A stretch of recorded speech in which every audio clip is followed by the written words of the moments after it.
किसान भाइयों, संरक्षित खेती में जो खीरा है वो सबसे ज़्यादा आमदनी देने वाली फसल है और इसको हम साल में 3 बार बो सकते हैं संरक्षित संरचनाओं में। एक बार आप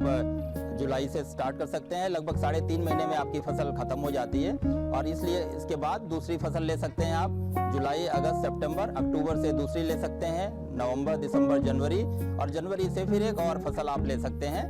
फरवरी, मार्च, अप्रैल और मई में आप ये फसल खत्म कर सकते हैं और फिर आप अगली साइकिल शुरू कर सकते हैं। तो इस तरह से आप साल में इसकी 3 फसलें ले सकते हैं। और जो खीरा है उसकी जो पौध रोपण है या तो हम सीधे भी कर सकते हैं, लेकिन जब जुलाई अगस्त का महीना होता है, बरसात का महीना होता है, तो या फिर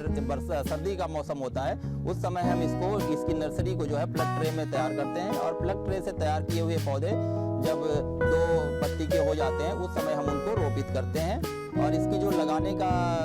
दूरी होती है तो पौधे की दूरी लगभग 30 सेंटीमीटर रखते हैं, क्योंकि आपकी ड्रिप की जो वो होता है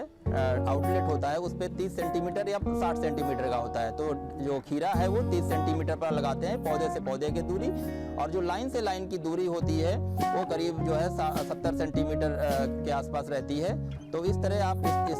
फसल को रोपित कर सकते हैं और प्रति पौधा इसमें लगभग आपको 3.5 से 4.5 किलो तक उपज प्राप्त हो जाती है और इसकी आप 3 बार करीब आप तुड़ाई कर सकते हैं। और पहली तुड़ाई जो है वो लगाने के 35 दिन बाद प्रारंभ हो जाती है, तो 35 दिन के बाद आप इसकी तुड़ाई कर सकते हैं। और इस तरह से ये एक बहुत ही ज़्यादा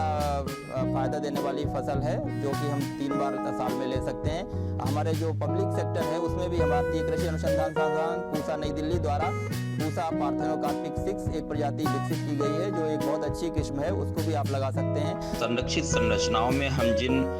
खीरे की प्रजातियों का प्रयोग करते हैं उनमें अधिकतर प्रजातियां जो होती हैं वो हम पार्थेनोकार्पिक गाइनोसियस हाइब्रिड्स लेते हैं, जिनमें कि परागण की आवश्यकता नहीं होती है, क्योंकि संरक्षित संरचनाओं के अंदर जो परागण में सहायक कीट होते हैं वो उपलब्ध नहीं होते हैं। जो लागत और कमाई का अनुपात होता है, अगर आप उसको देखें तो चाहे वो टमाटर हो या शिमला मिर्च हो या चेरी टमाटर है, तो उन सबसे ज़्यादा हमें खीरे में मिलता है। और इसमें हम जब 1 रुपया खर्च करते हैं तो लगभग उसकी जगह पर हमें 3.5 रुपये के आसपास जो है वो आमदनी होती है। तो आपकी जो 3 गुने से ज़्यादा आपकी जो इसका जो कास्ट बेनिफिट रेशियो है या आमदनी खर्च का जो अनुपात होता है वो लगभग